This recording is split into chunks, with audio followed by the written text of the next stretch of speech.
Thanks, everyone. Thanks for joining us tonight. We are excited to be here with you.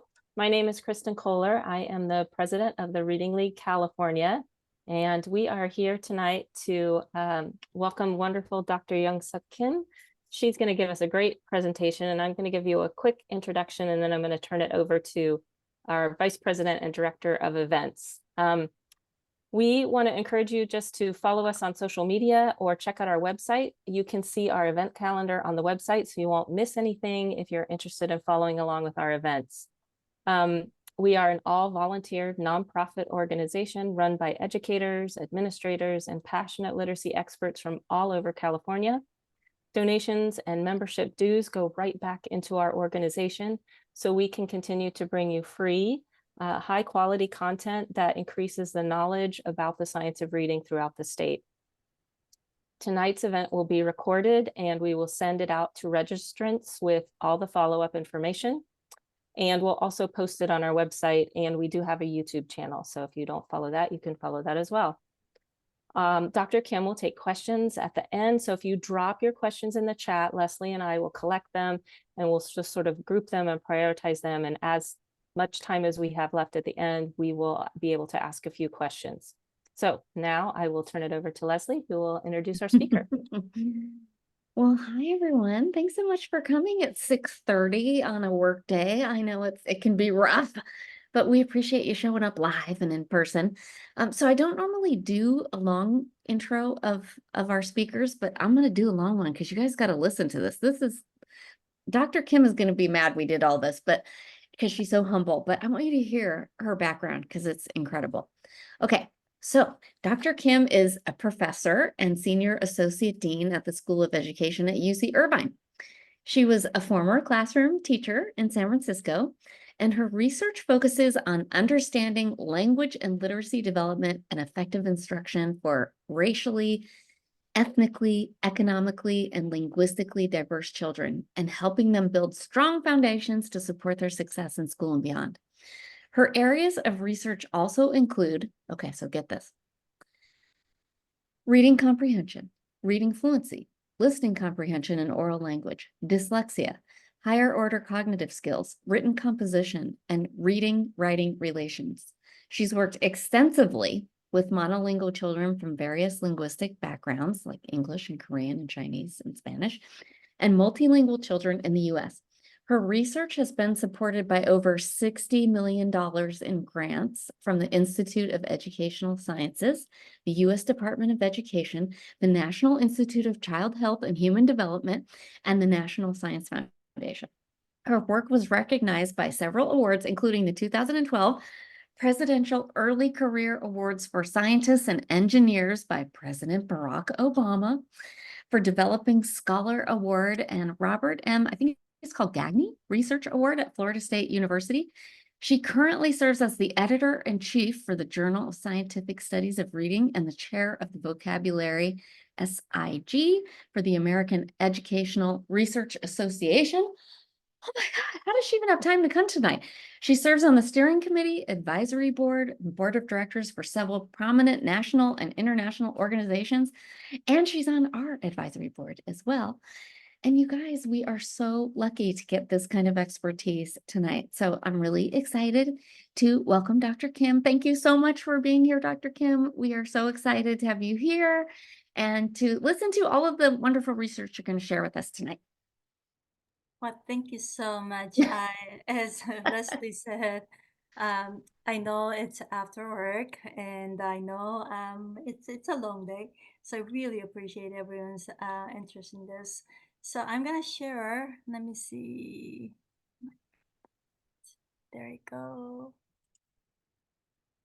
Okay, I hope you see the title page, relation between word reading and listening comprehension.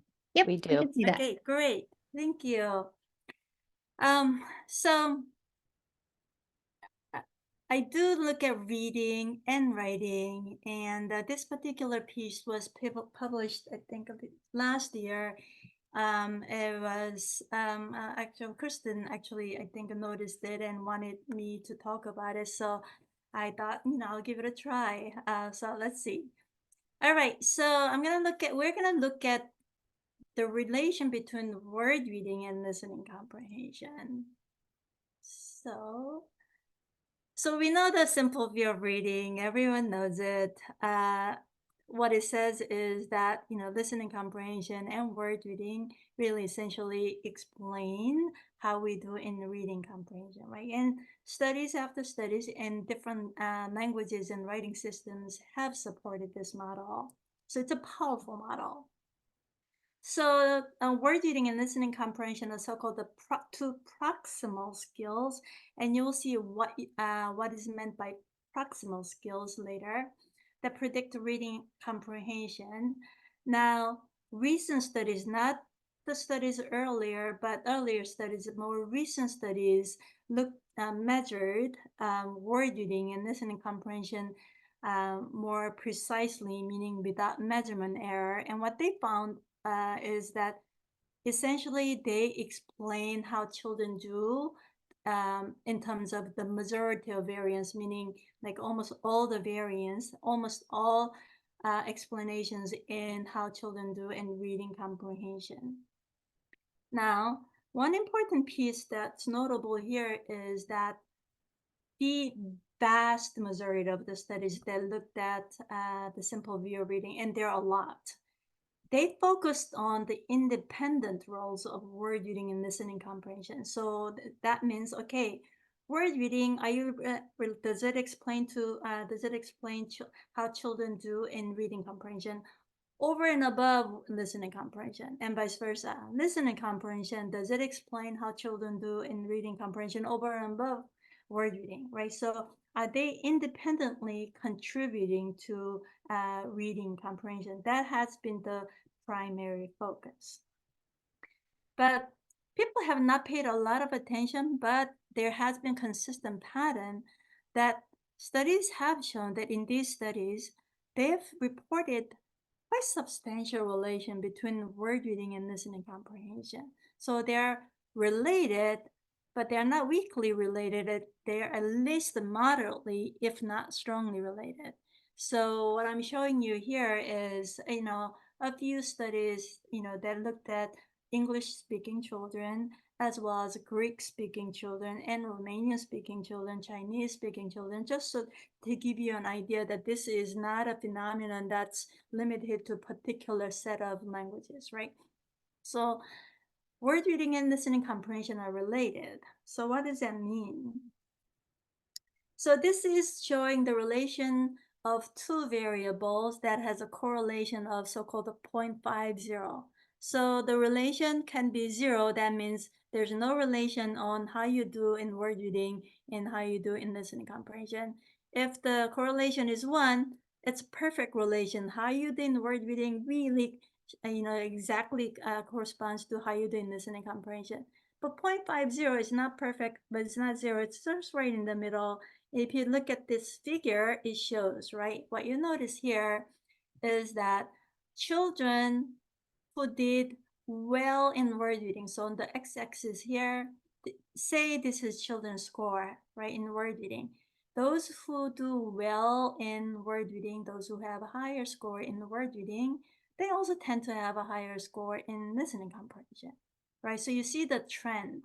Of course, it's not a perfect trend. If it is perfect trend, it'll be just one line here. There's no scatter, right? But there's definitely a trend, and that's kind of what we're talking about here. So the question then is, why? What explains the relation? First, why is there a relation, right? So, and why do we care about why there is a relation? It's because it explains the mechanisms underlying word reading development and listening comprehension skills. And it does have theoretical implications and practical implications, and which I'm going to go over later. So then let's think about what theoretical models that we know might or might not provide explanations, right? So we can go back to the simple view of reading. Simple view of reading is simple, and that's its beauty. But the downside of that simplicity is that it does not include a lot of information. So for example, according to the simple view of reading, word reading and listening comprehension matter for reading comprehension. And what does it take to word reading? It primarily talks about phonological awareness and the alphabetic principle. It doesn't really go beyond that. Listening comprehension, it does not really define listening comprehension very well, but also it does not really talk about what it takes to develop listening comprehension. So there's just limitations that comes with the simplicity. Again, simple view of reading is really powerful, but there are limitations. And one example here is that it does not talk about whether word reading and listening comprehension should be related. If so, why? Another one that we know very well, especially in the context of the science of reading debate, and this model has been very popular. I think it's because, certain or the professional development employ this one, so it's very well known. So this is a little, it's extended, right, at the simple view of reading because it has more information.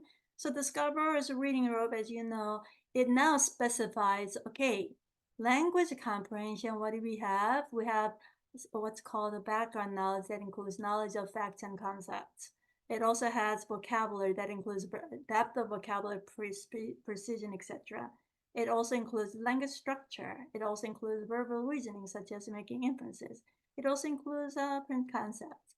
And under word recognition, it includes phonological awareness for decoding that's needed, alphabetic principle, letter sound correspondence, etc., and sight word recognition. So it does list, what's underneath under each, language comprehension or listening comprehension, word recognition, or word reading. It does also say something like this: the many strands woven into skilled reading. So as you can see, each of these strands, right, if they become integrated or they become woven into each other. So from all these strands here, all these strands here, they become integrated over time. They become increasingly automatic and increasingly strategic, and then goes to skilled reading. That's a beautiful one. And when you try to actually test this out, there are some questions. One is, when you say these pieces woven into skilled reading, what does that exactly mean? Right? How do they interact and what does that mean here? It's not clear. If you read that chapter, it really does not talk about all these pieces that we would need in a theoretical model. So that's a question, especially when it comes to the relation between listening comprehension and word reading. So again, this is beautiful model. It offers a lot of things, but there are, no perfect model is likely to be perfect, but there are some pieces that are missing, and especially in this particular context. So I'm going to introduce to you a model that I proposed, and I'm not sharing this just because this is what I propose. It's because actually it does relate to what I'm trying to address. And this is a full version that I use. But this is the version that I use with kind of more researchers, right? So, but then I share the same idea using somewhat different, using a different representation. This is what I use with what I call a community of practice. The same idea, but presented a different way. So let me go over a little bit, and then let me go over how this is relevant to the study that I'm going to talk about. So this is called the direct and indirect effects model of reading. It's called the DIR, not DIR. So this is represented in a house or building structure. There's very good reason for that. So at the top, on the roof, you see reading comprehension. It's because, like reading comprehension is like a building, this house or a structure, because everything here should be there, right? Everything below should be there. And at the beginning here, you see text reading fluency. Text reading fluency is there because it connects the two pillars, right? And what are those two pillars? The two pillars are word reading and listening comprehension. They look familiar, right? These are the simple view of reading pieces, right? And they're presented at the pillars because if you don't have word reading. Say if you just don't have this pillar, word reading pillar, then the structure would not hold or it's going to collapse, right? And if you don't have listening comprehension, even if you have word reading pillar, this is not going to stand, right? So again, these are pillars because they are needed, they're necessary. And again, text reading fluency is there because it actually connects word reading to reading comprehension and listening comprehension. And if you're interested in this piece, I'll be very happy to talk about text reading fluency and, you know, theoretically and practically, but perhaps next time. So that's those two. Now, the next piece is then what's underneath word reading. So foundational skills necessary for building word reading are print-related emergent literacy skills, right? These are knowledge and awareness of phonology, orthography, and morphology. Phonology is phonological awareness here. We're talking about orthography includes letter name knowledge, letter sound knowledge, and orthographic knowledge, you know, aloud ladder patterns, etc. And morphology is morphological awareness. And then on the right side, the listening comprehension side of it, then what does it take to develop listening comprehension? And those include that the two categories. One is called higher order cognition and regulation. And they include your ability to make inferences. So as we know, right, as you listen to me, you are doing it right now, listening comprehension. I'm not gonna spell out everything, right? So you have to make inferences as you listen to me. I'll also have to understand different perspectives, right? If you listen to a story, there are different characters, say characters A, B, and C. Different characters have different motivation, which drive their actions in the story. So children have to have an understanding of what characters A's perspective, B is C's, and author's perspective, and etc. And we need to have a reasoning skill, monitor. So we need to, when you listen or when you read, you need to set goals, and then you need to monitor what you're listening or what you're reading, and then you need to assess how you're doing, and you need to take repair strategies and etc. So those are higher order cognition and self-regulation. And then another piece that supports listening comprehension is what I call foundational language skills, and they include vocabulary and grammatical knowledge. And grammatical knowledge include morphosyntactic and syntactic knowledge. And foundational language skills are like right underneath higher order cognition is because vocabulary and grammatical sentence structure knowledge is needed for our thinking. So I call, like, you can think about higher order cognition as critical thinking skills, although there's some differences between critical thinking and, you know, higher order cognition. But anyways, we do think using language. So vocabulary and grammatical knowledge is necessary for higher order cognition and regulation. At the very bottom of everything is what I call domain general cognition or executive function. I use these two terms because depending on subfields, people use different terms to refer to the same thing. And what I mean here is working memory, inhibitory control, attentional control, shifting, updating all those pieces that are necessary. And these are at the bottom because these are necessary for everything above. So we need working memory for reading comprehension is well established. We need working memory for text reading fluency. We need working memory for word reading, listening comprehension. We need it for phonological awareness. We need it for vocabulary learning and inference making, all those things. But the way it influences is really, it's important here for this, and then which is important for this. It just goes on. The one in the middle here, kind of here on this side, on the close to the listening comprehension side of it is content knowledge, world knowledge, and discourse knowledge. I call them all together background knowledge, but so background knowledge is it consists of all these pieces, right? So these are necessary for listening comprehension as well as reading comprehension. That's why it's on this side. And then there's a social emotional aspects toward reading. They include motivation toward reading, attitude toward reading, self-advocacy or self-concept toward reading, etc. And this is on this side, close to word reading, text reading, and reading comprehension because this develops interacting with the word reading experience and text reading fluency and reading comprehension. And then the other side, so these are the pieces necessary for reading comprehension development. But then these pieces are not independent. They are all related to each other in a certain way. And that's the three hypotheses here: hierarchical relations hypothesis, interactive hypothesis, and dynamic relations hypothesis.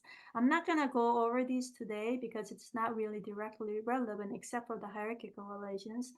Hierarchical relations means that, as the word says, things build upon each other, right? So as you can see, emergent literacy skills, print-related emergent literacy skills are built upon domain general cognitive skills. The same thing, foundational language skills are built upon domain general cognitive skills or executive functions. And this listening comprehension is built upon this, and then text reading fluency is built upon these. So it just goes up, right? So if you have difficulty in one of them, say if you have phonological difficulties in phonological processing here, that means you're going to have difficulties in word reading. If you have difficulties in word reading, you're going to have difficulties in text reading fluency. If you have difficulty in text reading fluency, you're going to have difficulties in reading comprehension, right? So it goes on. So that's hierarchical relations. So now the really relevant piece today for our piece is the relation between word reading and listening comprehension. So if you look at these two in this particular figure, it looks like they are really not related to each other, right? They seem like, oh, okay, they're two pillars. But if you look at this figure very, very closely, there are clues why they might be related. So what first clue is this.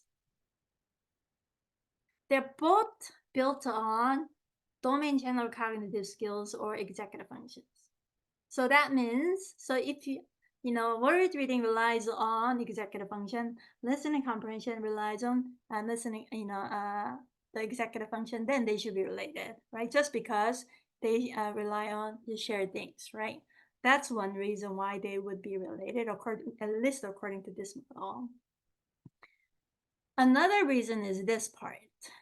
So if you see print-related emergent literacy skill here, orthography, phonology, and morphology, they're all interconnected with each other.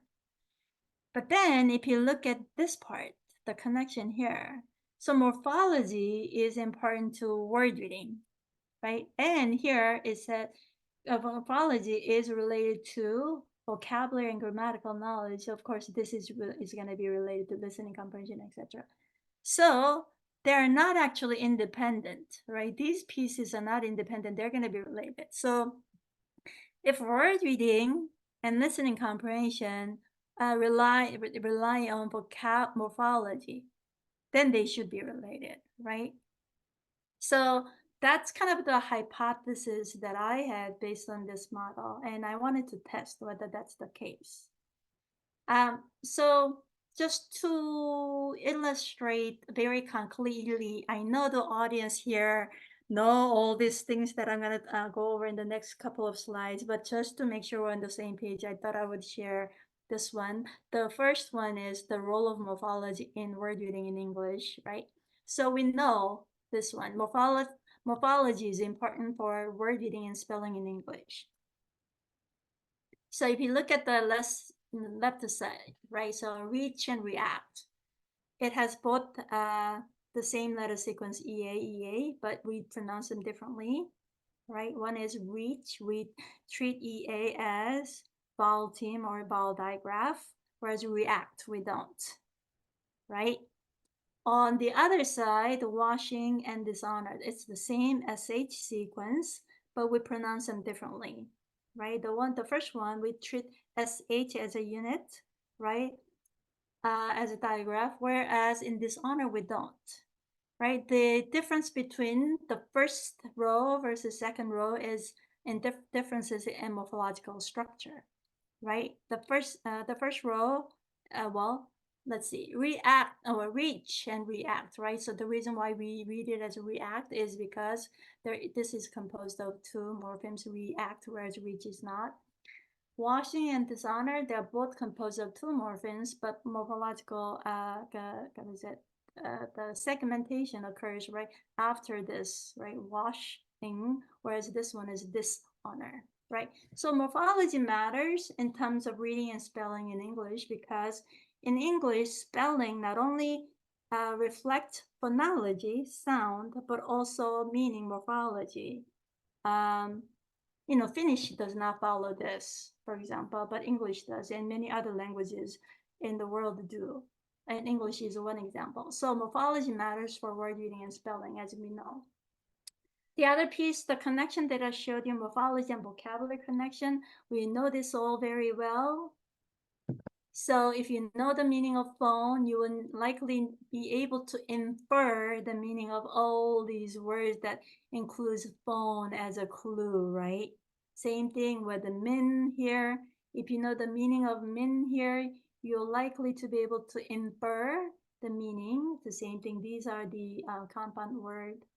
And this long word, anti-establishmentarianism, most likely you haven't seen this word, but you can kind of dissect it and think about what that might mean, right? Again, morphology and vocabulary, right? There's really a lot of studies that shows this, the relation. And studies have shown that 60% of the unfamiliar words that students encounter in text from grades 3 to 9 can be broken into morphemes. So really, morphology is really important for vocabulary. So going back to research question, let me know if I'm going too fast. I'm actually looking at the time, and I'm going, I think, a little fast. So going back to the research question. So I'm interested in, so studies have shown the word reading and listening comprehension are related, and I'm interested in why. And so based on there, and I think that, okay, the reason is because they both rely on this executive function and rely on morphology especially, and that's the connector. So the research question is the extent to which executive function, in this study we included working memory and attentional control, and emergent literacy skills. In this study we included morphological awareness, phonological awareness, and orthographic awareness. For orthographic awareness, we included letter name knowledge, orthographic pattern recognition, and rapid automatized naming, RAN. And then we wanted to see how these explain the relation between word reading and listening comprehension using data from English-speaking children. So data for this study came from 372 English-speaking children in grade 1, about half were boys, and these children were from 29 classrooms in 6 schools, and 3 schools from urban areas, and 3 schools were semi-rural areas, and they were in southeastern part of the U.S. And about 60% were white children, about 26 were African-American children, and very few Asian American and few Hispanic children. And about half of them were eligible for in reduced lunch. And so they were from kind of a low-income family backgrounds. And there are very, very, very few English learners, only 2 of them out of 372. So we measured all the pieces that we're interested in, right? So word reading, as you can see here, word reading side, this was measured by 3 tasks that are widely used in research and practice. So the first measure was a WIAT, so Waxley Individual Achievement Test, 3rd edition. There's a subtest called word reading, so we use that one. Another one is letter word identification subtask of Woodcock-Johnson test. And then the last one was sight word efficiency task of Tower, that's test of word reading efficiency. So we used these 3 tasks to measure children's word reading skill. Children's listening comprehension was assessed by 2 tasks.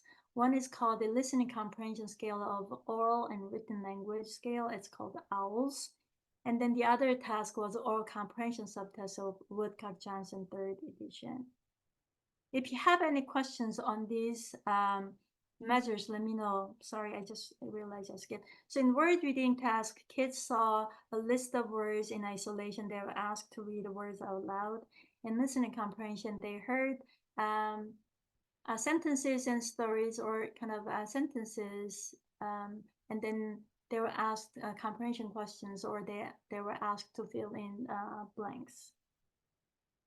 Reading comprehension was measured by 2 tasks. One was reading comprehension subtask of Wyatt, third edition, and then the second measure was a passage comprehension subtask of Woodcock Johnson. So the first one, the reading comprehension subtask of Wyatt, was in kids read passages and they're asked comprehension questions, very typical measure. And then the second passage comprehension task there, kids are shown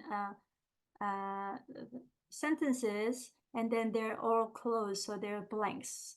And if they're reading and comprehending, they should be able to provide the words that are missing. Now, to measure domain general cognition skills, we included attentional control and working memory. So attentional control was measured by something called the SWAN. It represents strength and weaknesses of ADHD symptoms or normal behavior scale.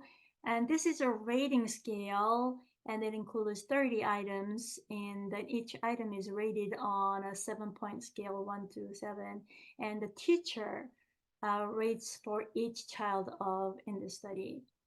And then working memory was measured by something called the listening span task. So in this task, children heard 2 to 5 brief statements that's composed of 3-word simple sentences. So for example, you hear the frog jump, the kids say yes, no, right? And then the second sentence they hear, do tables cry? Yes, no. So after they, listen to each sentence, they say yes, no, and then they're asked, can you tell me the last word in each sentence? In this case, it would be jump and cry, and that's scored, right? So that's working memory. Morphological awareness was measured by what's called the relatives task. So in this task, the child heard the base word like cry, and then they heard a sentence that includes a missing word. So for example, cry, the baby bumped his head, so he cried, right? That would be the correct answer. So it included inflectional morphemes. So in this case, he cried. That would be inflectional morpheme, right? Using the past tense form of the word cry. But other items that also included derivational morphemes, like using prefixes and suffixes. Morphological awareness was measured by the elision task of CTOP that's widely used. So as children are given sounds, they're asked to delete target. Starts with a syllable and then phonemes. Orthographic pattern recognition was measured by something called the orthographic choice task. In this task, children are given 2 pseudo or non-words, and one of them follows English orthography rules, whereas the other one does not, and they were asked to identify a word that looks like a real word in English. And the second measure was letter name knowledge. We used Dibble's letter naming fluency. And the third last one is rapid naming RAN task, rapid automatized naming. We use letter naming subtasks, right? So this repeats 5 letters repeatedly, and they're given a time limit, and the number of letters they named correctly. That's their score. So in terms of data analysis, so we fit this model. So this is reading comprehension. We're using 2 different tasks, right? And then this is listening comprehension using 2 different tasks. And there's word reading that's measured by 3 different tasks. So according to the simple view of reading and according to DEAR, right, word reading and listening comprehension would predict reading comprehension. And you can see the arrow going from word reading and listening comprehension there. But that's not our interest. That's been established in many, many studies, and that's not our interest. Our interest is the relation between listening comprehension and word reading, and the changes in this relation. So say without anything, we wanted to see how strongly listening comprehension and word reading are related. And then we wanted to see how strongly word reading and listening comprehension are related when you include working memory attentional control, right? So working memory attentional control predict both word reading and listening comprehension. Once they predict, how are they related? Now what happens if we include morphological awareness over and above attentional control and working memory? And then the next model we fitted was, now let's take out morphological awareness. Let's just include all the other immersion literacy skills, right? Orthographic pattern, letter naming fluency, RAN, phonological awareness, and see what happens to the relation here between word reading and listening comprehension. And then let's bring back morphological awareness just to isolate, really whether morphological awareness really derives the relation between these two or not. So here are results. So without anything here on the left side, just looking at the relation between listening comprehension and word reading, we found the relation to be 0.54. And that's pretty well aligned with the previous studies, English speaking children and as well. And on the side, this is not a focal question, but as you can see, listening comprehension, word reading do predict the reading comprehension. In fact, actually, they explain almost all the variance in how children do in reading comprehension. Now, once we include attentional control, working memory as predictors of listening comprehension and word reading, you can see they are important, right? They are all related to how children do in listening comprehension and word reading. So those with a more advanced working memory and then a more attentional control, they do better in word reading and listening comprehension, and that's according to theory. But what we are interested in this one. So before we included attentional control working memory, it was 0.54. Now it became weaker because they are explaining away the relation, right? So it has become weaker. Now what happens when we include morphological awareness on top? So you can see morphological awareness explains or predicts is related to listening comprehension and word reading, actually pretty moderately and substantially. But again, what we are interested in is this. What happens to the relation between word reading and listening comprehension? And essentially, there's no relation. So once you include morphological awareness, the relation goes away. That means it really explains why word reading and listening comprehension are related.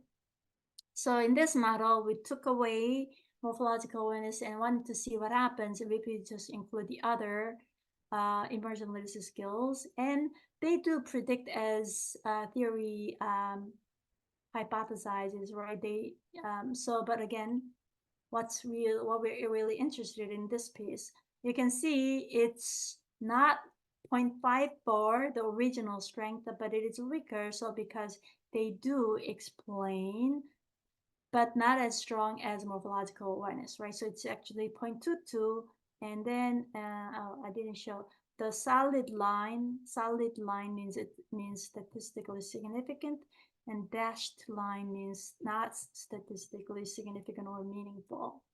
So the relation is here is statistically significant, but it's not really as strong.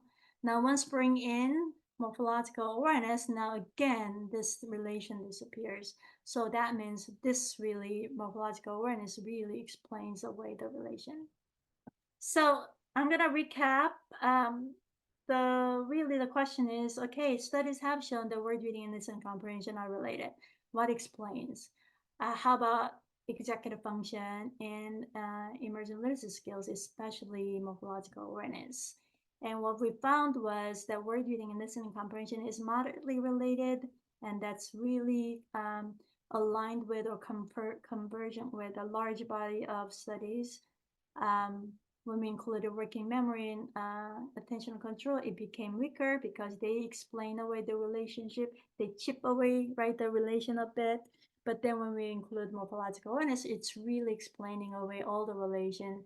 When we include other emergent literacy skills, it does explain away, but not entirely. Again, it's when morphological awareness is included that explains away the relation, right? So what this results show at first is that word reading and listening comprehension are related. They are moderately related. So according to this theory, and what we found is that the reason why they're related is because they both rely on executive function, and morphological awareness. And why do we care about it? It's because it shows the mechanisms of how things are related, right? So when word reading and listening comprehension are moderately related like this, right? About 0.50, in our study 0.54, what does that mean?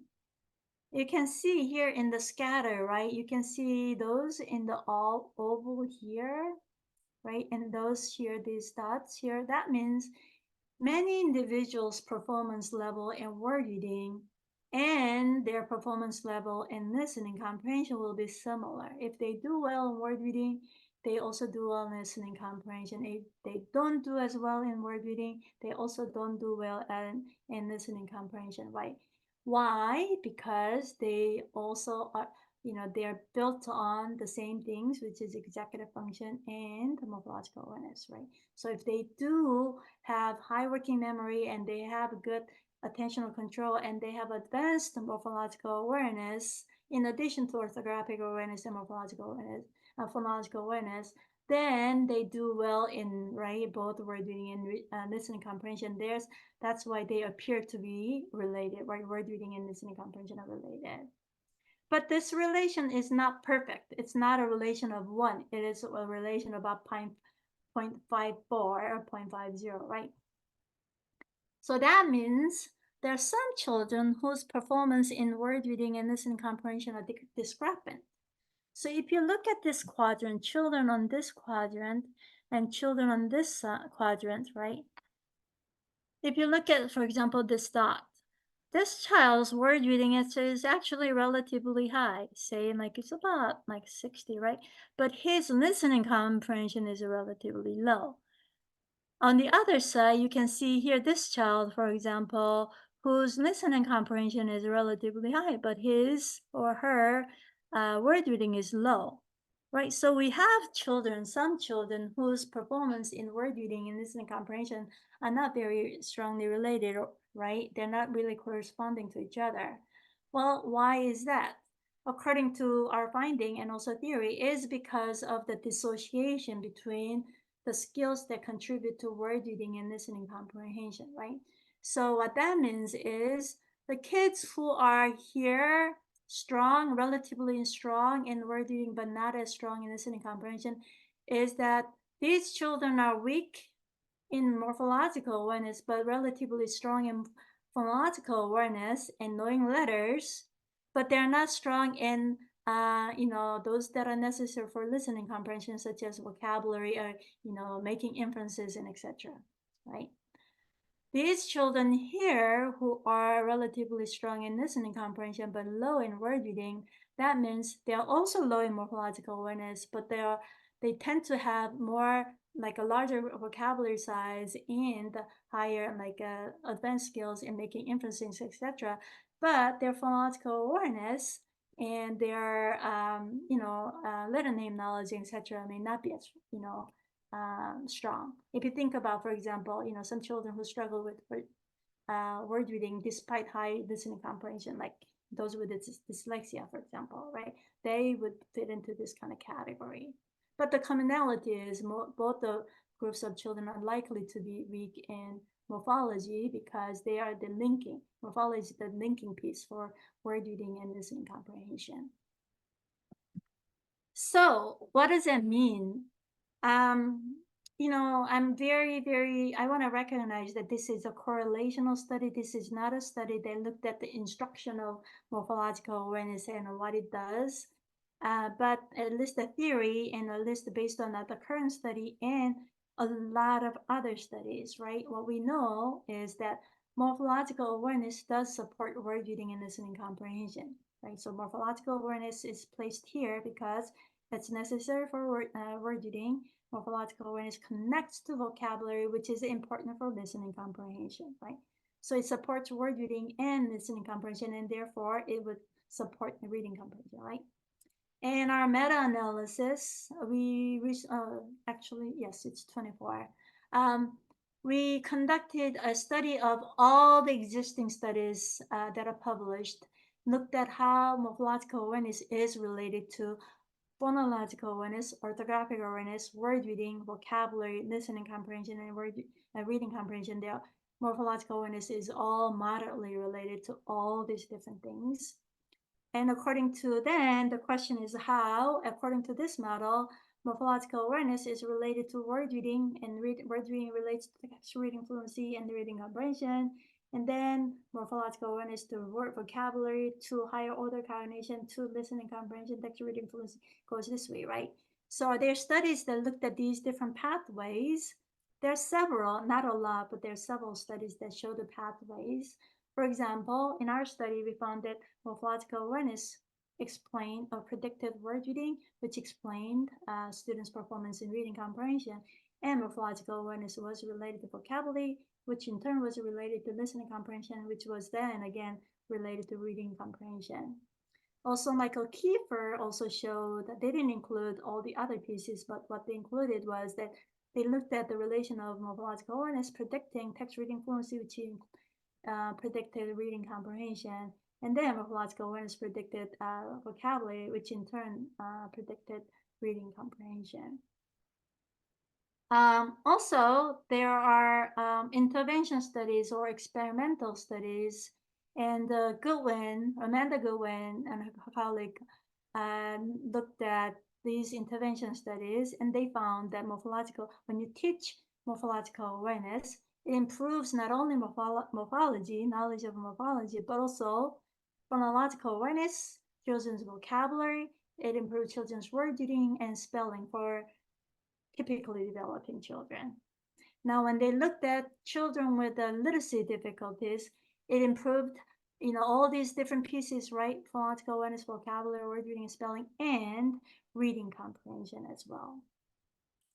So, what does this mean in terms of teaching?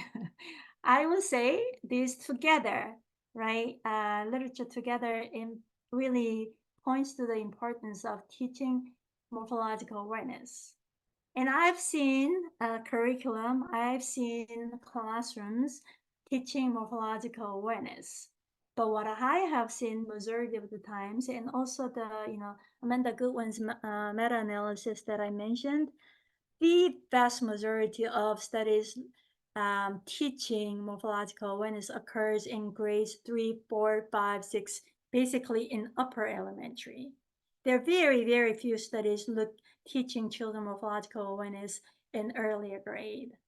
But as you know, morphological awareness is an oral language skill, right? You can link it to spelling, right? But it really can be taught and should be taught earlier. So I worked with a local school district here in this area. I think it was 2 years ago, 3 years ago now, 3 years ago by now, I think. So we worked with teachers in primary grades, and we talked about, teaching these, doing the foundational emerging literacy skills. And then we also talked about morphology, and then teachers took it and they just made it their own. They started teaching morphology in kindergarten and grade. And they were just amazed at how kids were really learning morphology, and actually they saw really huge improvement in not only in their word reading and vocabulary. So it can be taught if you teach it systematically and explicitly. The teachers that I worked with, they've definitely found effects. The other piece that you might be wondering about is how about executive function here, right? It's important for everything, right? Executive function is important for reading comprehension. It's important for writing. It's important for math learning, right? It's important for knowledge gain, all those things, right? So important for everything. Now, then what do we do about working memory, for example? As you know, there's a huge debate in the field and cognitive psychology about whether working memory can be trained, and if it is can be trainable, then does it really improve other skills like reading comprehension? The results are mixed. Studies have shown that working memory can be improved. It's not fixed. Some kids are born with a smaller working memory capacity than others, but then it can be improved. That the question is, once you improve it, can it really improve the reading comprehension and writing, etc.? The results are mixed, but the point here is then we don't have a lot of solid knowledge about this yet, but what we know is that we can talk about with the kids about the fact that, okay, so when we listen to stories or when we work on when we learn vocabulary words or when we work on phonological awareness, blending sounds, segmenting sounds, all those things together, when we do that, when we do that, we have to remember some information, right? So we can talk about that explicitly. And then we can talk about, especially for those who need additional support for working memory, studies have shown that providing visual support is actually really helpful. So that means students can be asked to draw pictures as a support for their remembering, right? So that, and also when they hear sounds or when they hear the stories, ask them to use the strategies of visual imagery, right? Essentially, as they listen, they're, kind of imagining things, and that mental images help them remember things, right? In your daily kind of classroom, usually having reminders available. If you're working with the readers, some notes about the sequence of things or to do things, or including visual reminders and etc. So for example, if you're teaching inferences, kind of a use the there's that image that reminds them of, okay, making inferences, for example, just have that available in the classroom or on the desk. So that's these are some examples of support that can be done. And by the way, I would love to hear from you because I know you're the experts, about what's going on in the classroom. If you have any successful examples of supporting children with working memory attentional control, we would love to hear. Attentional control is very similar as well. Discuss explicitly with children, keeping your attention, a sustained attention is important, how it can help us learn, and also reminders, right? So that they don't get distracted, right? Sometimes a word in a text might trigger and then can distract them, okay? But then we have to actually bring their attention back. So we need kind of constant reminders about, that aspect of keeping attention. So that's, I think, what I think that's what I have. Yes. So let me stop share. Thank you so much for listening. Thank you so much for Cool. sharing. I have to say, I'm not alone, I'm sure. My brain is full. My Yeah. brain is full. I was like, But I wow. Okay. really appreciate the way that you broke that down. There were some questions. So in the time that we have here, let me toss a couple of these out at you.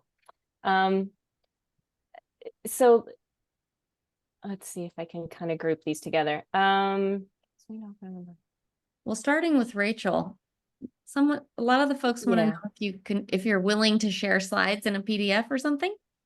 Oh yes, absolutely. I'll be happy Okay. to. Yes. Okay. You can just send us a PDF. We'll throw it in a folder and we'll send it out with the link to the recording. Sounds great. Thank So you. I had this question too, and there were a couple that were similar. In relation to the teachers who were working on morphological awareness with younger kids, can you describe a little bit about how they were doing that, or was there a curriculum? And I know we're quick to go to the curriculum, but for the people who want to start trying to build that particular aspect, how would they start? That's a great question. So for the districts that I worked with, they actually did not have a curriculum, and a lot of curriculums they don't include the morphology or in early grades. So they actually had to develop their own. So what I worked with was, so according to, so if you look at kids' language development, so if you look at morphology, right, there are different types of morphemes. So if you think about inflectional morphemes like a plural, past tense, future tense, right, those or ing, those develop pretty early on, like kindergarten and first grade. By first grade, a lot of kids really get it, right? They developmentally, they master it. what's really helpful for vocabulary building, of course, if you're working with English learners, of course, you need to teach all those inflection morphemes, right? But a lot of for those so-called native speakers or those who are fluent, right, in English, most frequently occurring prefixes and suffixes and compound words, right? So, for example, about those frequent ones like re, in, or this. Mhm. These few are like explain like about almost 60% of all these prefix words. So, well, we talked about teaching these, right? Redo, right? Read something, right? I actually have oral language intervention that we're actually testing. We developed over several years. We're testing whether it's working or not, and one of them, and one component of it is as part of vocabulary instruction, we do teach morphology. So for example, when we talk about happy, we talk about unhappy, we talk about other examples of right? So simple things like that. So whenever you have an opportunity, right, I pay attention. So we talk in that particular district, we introduce these high frequency prefixes first. And then we introduced high frequency suffixes like able, ly, right? So, the ly is another one that we teach in this listening comprehension curriculum that we developed. And we're working with the kindergartners. So we teach ly, and kids just, grab onto it so quickly, right? So these high frequency suffixes, ly, able, ness, these pieces teach, and then there are other things we teach like under, there's other things. So they really kind of thought about these prefixes and suffixes incorporated into instruction. Yeah. Another question was similar, but about the working memory. Are there specific tasks or activities that have been proven to expand the working memory? In terms of training, there are actually quite a few game like working memory training. Shoot, what is the name? That's commercially available, especially for adults. Gosh, I'm blanking on the name. They're commercially, there some ads, but for kids, we actually did a working memory training study. So kids, what we did was we actually developed games like where kids see a train coming in, they have to stop the train with the toys, and then toys disappear. Kind of, they have to remember what was in the sequence and etc. So we did that.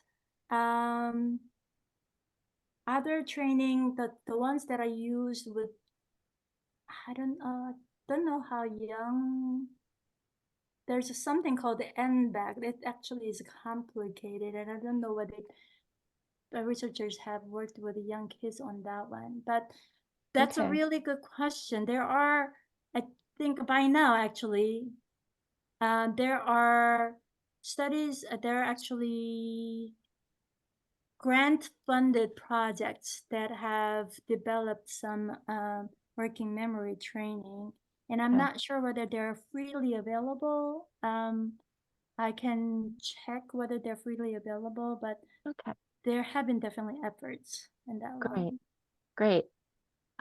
Before we completely end, there is one more question about English language learners. I want you all to know this. I'll confirm with Dr. Kim, but you wrote an article for the Reading League Journal in the May-June 2020 edition, which I think is the first one that I read. And I will ask permission to share that in the follow-up email so that they can read that for themselves, because if you don't have a subscription to the Reading League Journal, you can't access that, but I'm sure they would give us permission to share it with attendees tonight so that they could read for themselves the supporting material and the overview of that study. Yeah, I'll be happy to share that article, the article that I just, the one that I just presented. I'll be happy to share that for educational purposes. I'm sure it's okay. So I'll be happy to share that. You know, there's a Right. question. Can I address this quick question about Yeah. this? Sure. Let me see. Where is it? I saw it.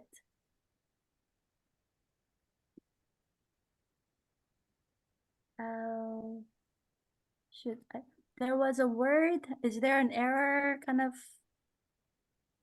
Oh, the one as a preschooler? preschoolism? Repartment. Yeah. Right. So here's an example. So when my kid actually, when my one of my sons, when he was when he was 5 years old, so he was in kindergarten. He came back, so he was, you know, getting off the van, right? And he said, "I'm so retired." I'm like, "What do you mean?" You know, I was so tired in the morning. I'm tired again, right? And I was actually quite happy to hear that. Yes, it's you know, Yeah.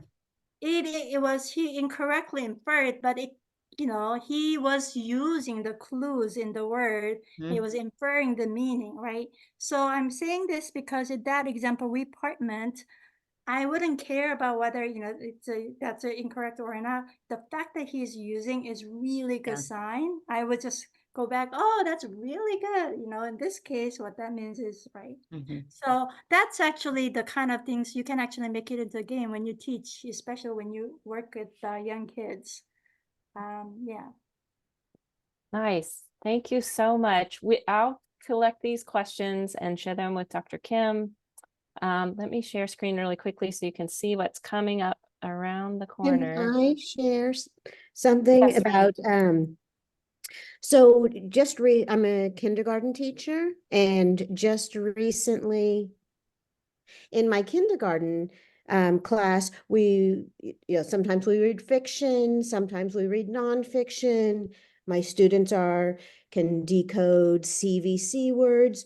So I took the opportunity, I didn't even plan it, but I could put NON up on the board. The students could decode it. We then engaged in more oral conversation about that being, the opposite, because we'd already had previous conversations using the language fiction and nonfiction, and now they could tie it to their reading and spelling. So again, it's not based on a curriculum, it's based on teacher knowledge and then being able to make those connections. But it was exciting for me, and my students of course thought it was pretty cool too. I That's love that. fantastic. Yeah. Thank you for sharing, Ronit. And thank you again to Dr. Kim. Leslie, what's coming up next? Yeah, so thank you so much for that presentation. That was so great to hear from a real researcher doing this hard work, and so that you can inform our practice. And that's, that's what we need, is more and more information that helps us become better reading teachers. So coming up next time, February 28th, is a lessons from the field type presentation. We're going to have a district come and talk about their journey, switching from balanced to structured literacy. So we look forward to the team from Lancaster next time. Feel free to sign up for that one, tell a friend. And thanks so much for being here, everyone. We really appreciate your attendance, your live attendance. It's fun to see everyone. And thank you again, Dr. Kim. That was fabulous. Very informative. Yeah. Thank Wonderful. you so much, everyone. Good night. Have a good night, everyone. Thank you, everyone. We'll send out certificates of attendance and the recording and all of that before Friday. Thank you.